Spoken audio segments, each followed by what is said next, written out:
So with just thinking back what we just did with our testing, we had sample sizes of 30 or more, right? And we knew the mean, usually knew the standard deviation of the population. So we were taking this population that we knew everything about, and we were taking a sample of that population and seeing if that sample was representative of the population. It's kind of like the big picture without any calculations. Does this sample match what it should match? Okay? A t-test is very similar. We are comparing two things. The difference would be you don't know some things about the population. Okay? Or you don't have enough samples. So, in fact, as a t-test gets really big in sample size, it turns into a z-test. We're only going to look at it as small parts. So you'll see some examples here. I'll let this is pretty good if you haven't watched this yet.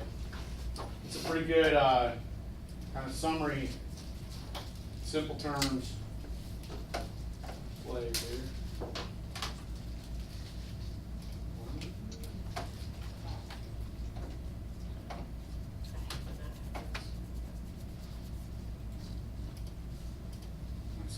The averages, or means, of two groups are reliably different. That's all it does. You may ask, well, why not just look at the means? Looking at the means may tell us if there's any difference at all, but that doesn't tell us if the difference is reliable. For example, if you and I both flip a coin 100 times, and you get heads 52 times, and I get heads 49 times, does that mean you reliably get more heads than me?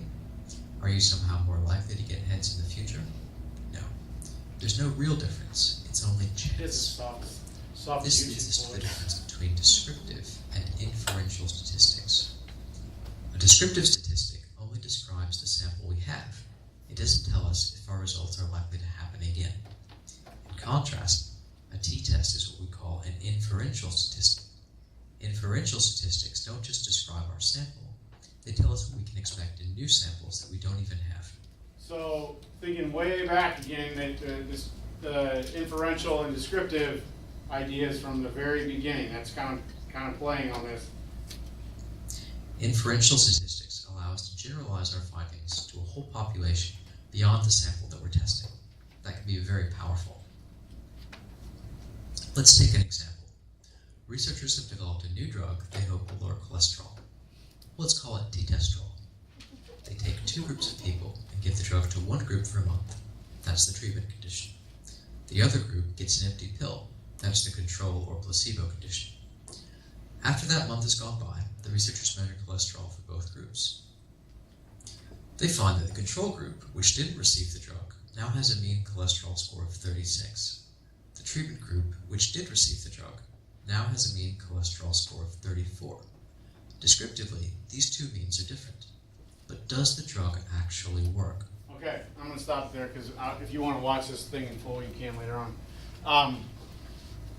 So you think about, like in a normal experiment, if we knew the population cholesterol, which we have probably a pretty good idea of average cholesterol in the United States based on a whole bunch of data compiled. And so you could just take a sample of people and do a z-test with them to compare it, right, after giving them the drug. The problem is you have all kinds of other factors in there.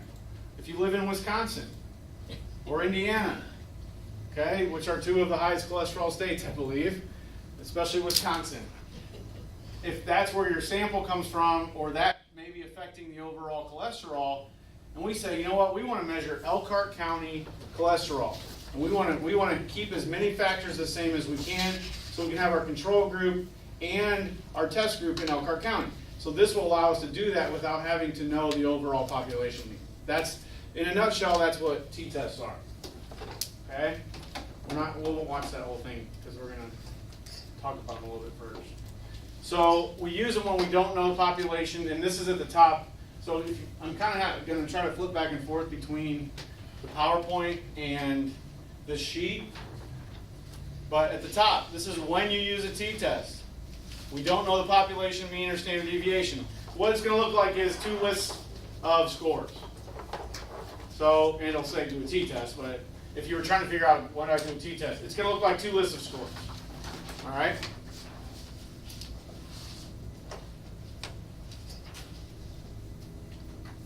So we're comparing two different samples. And I talked about this earlier. It depends on sample size. So the t-test is usually smaller sample sizes. So when I said you're going to be entering numbers on Excel and someone's going, it's usually not very many numbers. Okay? You're not going to be entering 50 numbers. If there's 50 numbers, we'll give them to you. Okay? And again, as you increase that sample size, then it gets close to the z-test because you get closer to what the overall population would be.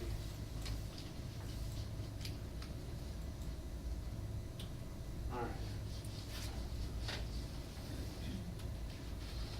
Now, you do not have to do this calculation.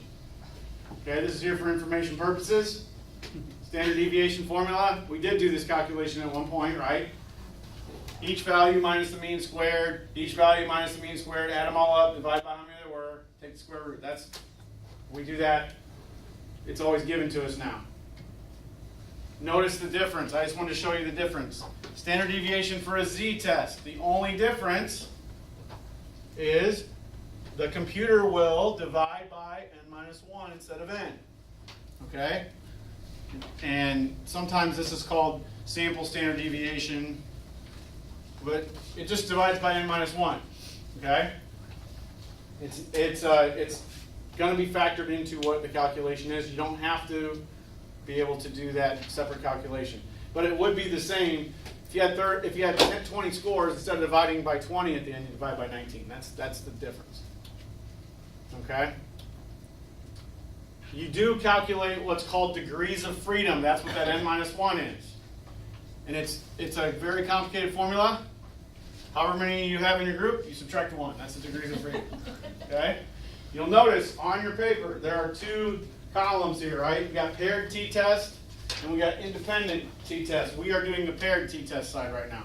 So I'm just following right down that side. So we're on degrees of freedom, n minus 1. I actually made this note sheet for myself because we didn't last time I taught this we didn't do this. We skipped these.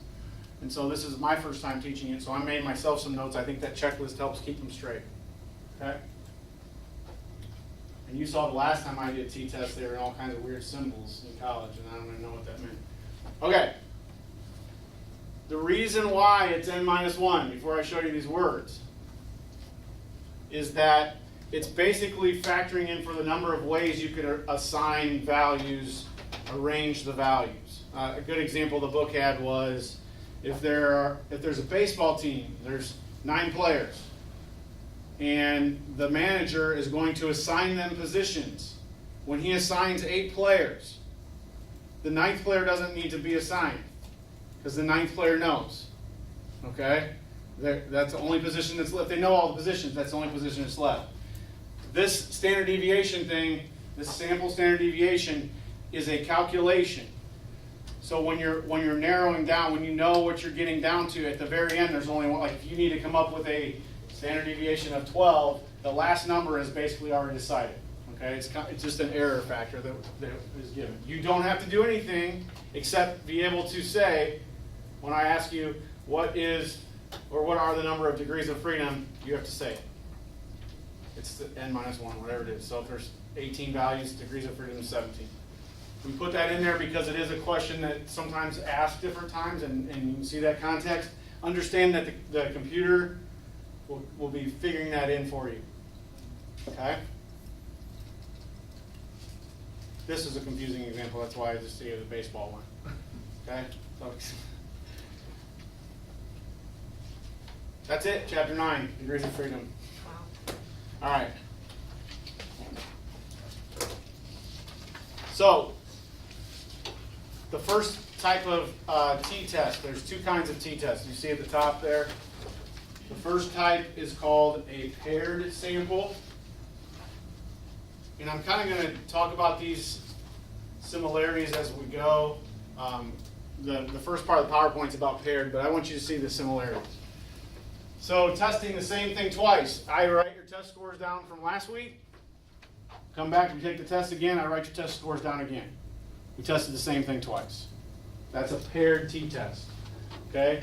When I write same thing, it's same group. The other one would be an independent t-test. And I actually went through the whole homework assignment and underlined independent and paired just because that's really all you need to know. If it's an independent test, you go down these steps. If it's paired, you go down these steps. Independent test would be our class scores are recorded this week, and my brother's class scores are recorded this week. And we test those two together. We aren't doing that, by the way. I don't know if Jewel is. What she does with her statistics, I don't know. Maybe I'll suggest that, hey, can you run a t-test for this? But I don't know what she would say to that. Probably like, no. So if you notice, the difference here is, like, I think this is a pretty good example that you're running a race. 10 scores from this school, 10 scores from that school. The difference is when you have independent t-tests, is that you basically do the degrees of freedom twice. Okay? So the first n-1 plus n-1. So if there's 9 in this group, the degrees of freedom is 8. If there's 10 in this group, the degrees of freedom are 9. You can actually do an independent t-test with not the same number in each group. When you do the paired t-test, you're doing the same thing twice. So it's, let's say it's 10 runners doing 5K. Is the degree of freedom 19 or is it 18? Or is it 9? 9. 9 minus 1, yep. Or 10 minus 1, Even though 9. they did Yep. the thing twice, Yep. you have 2 sets of data. Right. 9 is the degree Correct. of freedom? Okay. Yep.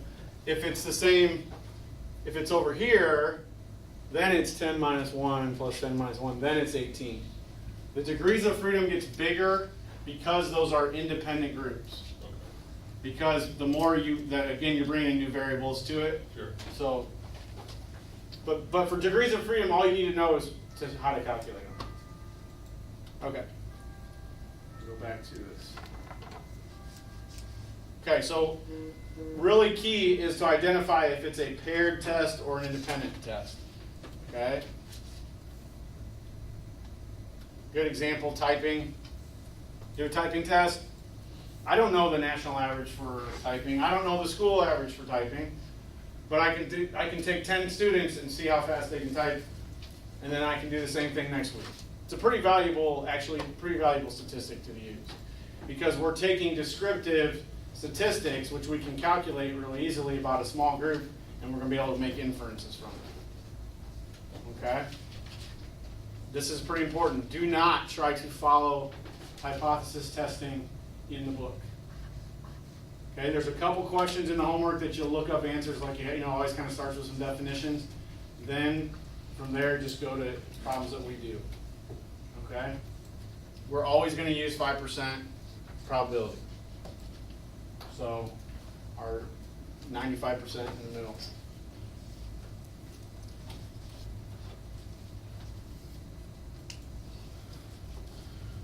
Okay, so let me show you where this shows up on the note guide you have. Okay, so right here, this is the hypothesis testing stuff, but this conclusions here is what you put in the computer. So you do this calculation. If our value is less than 0.05, we reject the null. That's what we're looking for. It's always going to be 0.05.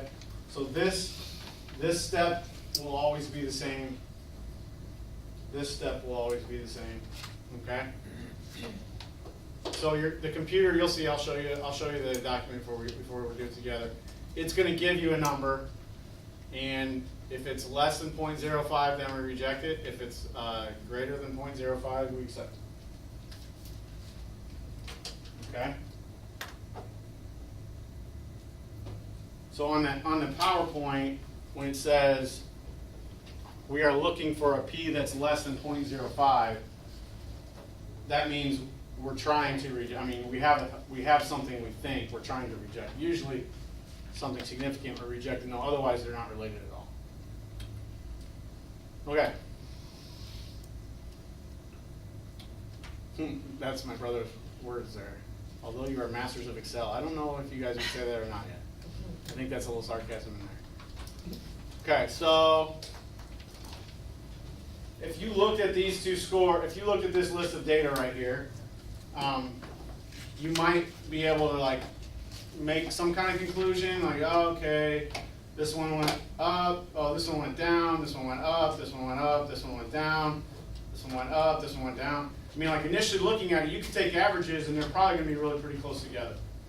So how do you make a conclusion? That's what the t-test will do, okay? So identify our populations. First test, second test. No change in words. Change in words. Sound familiar? Sound like the z-test, right? They're equal or they're not equal. They're equal. Okay, and you can see these steps. Same steps down there. Okay, on the bottom, that bottom example. Okay, so we're going to show you what this looks like here real quick, and then I'll show you the Excel. So degrees of freedom is 9, and if you were doing this the long way, that's because you have to find it. There actually is a separate T table we won't be using, and you use that 9 on the T table. Our critical value is always 0.05, just like a negative 0.196. Okay, now it says your value should be 0.44. So let's go. I'm going to show you this document here. We'll go right through the whole thing. Here's where I'll find it. 5. We're on the downside of the parabola. Okay, so this right here, Excel t-test. Use this to calculate a t-test so you can find the p-value for paired sample independent. Okay, so I click on it, I open it. Now, because when we get in front of screens, people's eyes start getting all crazy. I kind of lose everybody's eyes, just like high school kids. Paired test, independent test. So when I said in the problem you are doing, read the problem to make sure it says paired, and then click on the paired tab. There, if you notice, these are 2 different calculations for the same set of numbers. Okay? It's a different formula, because remember that n minus 1 and n2 minus 1? Okay, so this is the data that was already in there.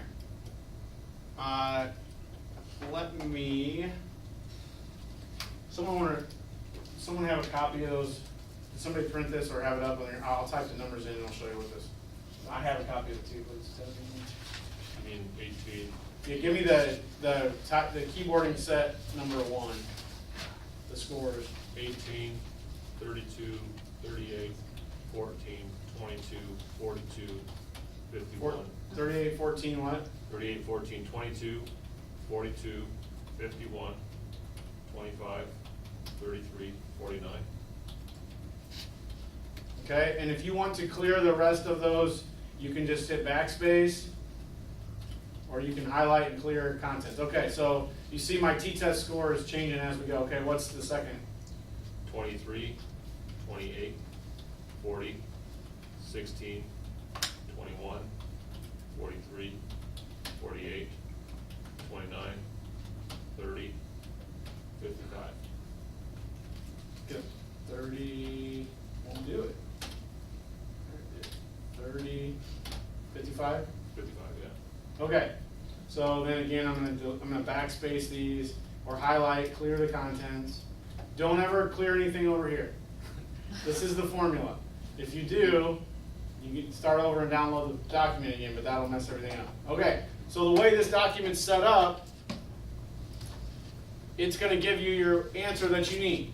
Okay, so.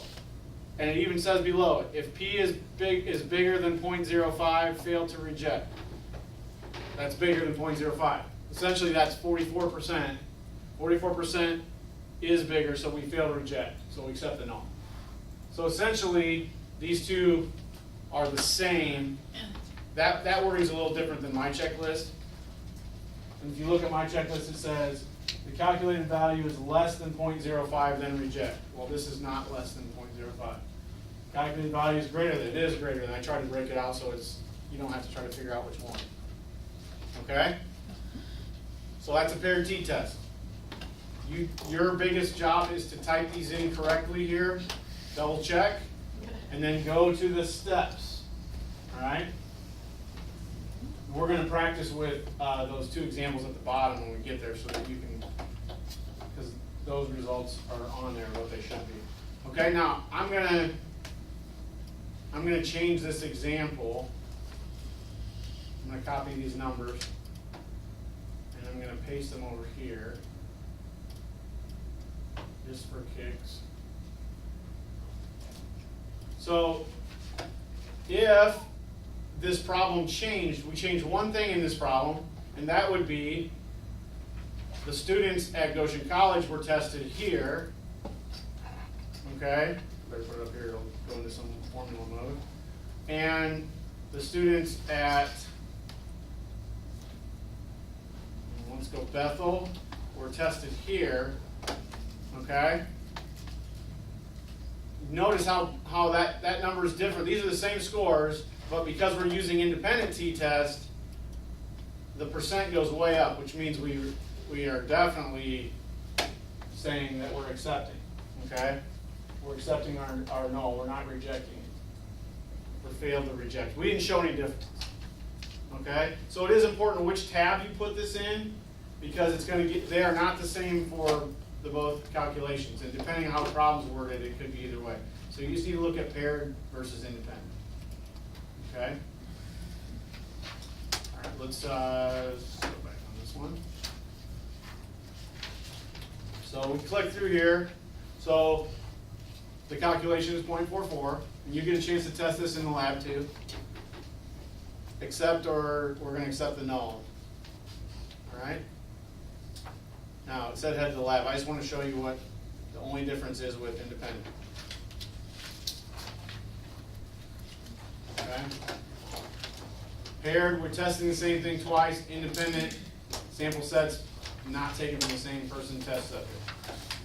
Did you guys watch this one on the If you write anything on your computer, you need to get Grammarly. I write pretty much all day. The t-test was developed by William Seeley Gossett. He worked at the Guinness Brewery over 100 years ago, and he developed this test to determine things like the difference between barley yield.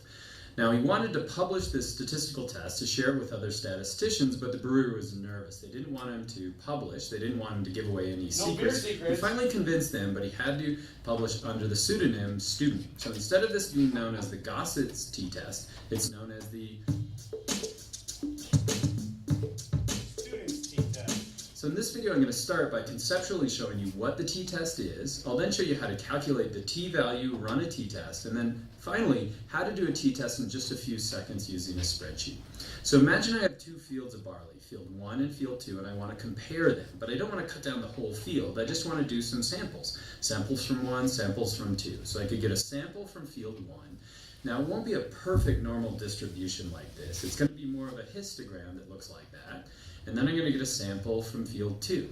Now, which one of these has a higher yield? Well, we could figure out the mean, we could figure out the average of each of those samples, and it looks like the average in field 2 is higher than the average in field 1.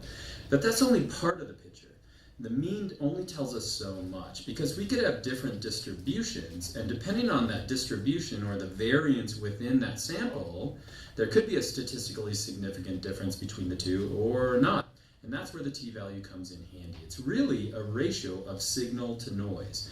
Signal is going to be numbers that tell me the difference between these two samples, and noise is going to be numbers that kind of get in the way. So how do I figure out the signal? Well, the easiest way to do that is simply find the difference between the two means. And so if I calculate the mean in sample 1, we'll call that x bar 1, and x bar 2, the absolute value, or the difference between the two, is going to tell you how much signal there is, how much difference there is. Now, how do we get at the noise? That's going to be in the variability of the groups themselves. And so the factor is going to look something like this. What is S1? That's the standard deviation. Remember, that's how far... Okay, so it looks like Cohen's, looks kind of like Cohen's d, right? Mean minus mean divided by standard deviation. The biggest difference here is that the standard deviation is not known, and so you're doing this fancy formula to find it. You aren't. Excel is. Our data is spread from the mean, but we're not only taking the standard deviation, we're actually squaring that. That gives us something called the variance. And so if I increase the variance, that's going to lower the higher yield. It's really hard just looking at it. Is there a difference between the two, and how much is that difference? So we'll use the t-value to calculate that. First thing we have to figure out is the means. Okay, so if you watch the rest of this, okay, he's going to show the mean of both and the standard deviation of both, but I want to get to it. He shows you part of the reason I have this video is if you are interested in learning a little bit more on Excel, he does show you how to do that. And I don't know if he ever shows the actual shortcut. I think eventually he does. He goes to the table. I think the illustration with the barley and the field makes sense. This is what you're going to be. This is what, if you want to be fancy, I put that step in there. This is what we set up with our Excel sheet. And it's just a good little practice. It's a t-test, is what we're doing. List 1, which would be this list. List 2, which is this list. You highlight them like we did before.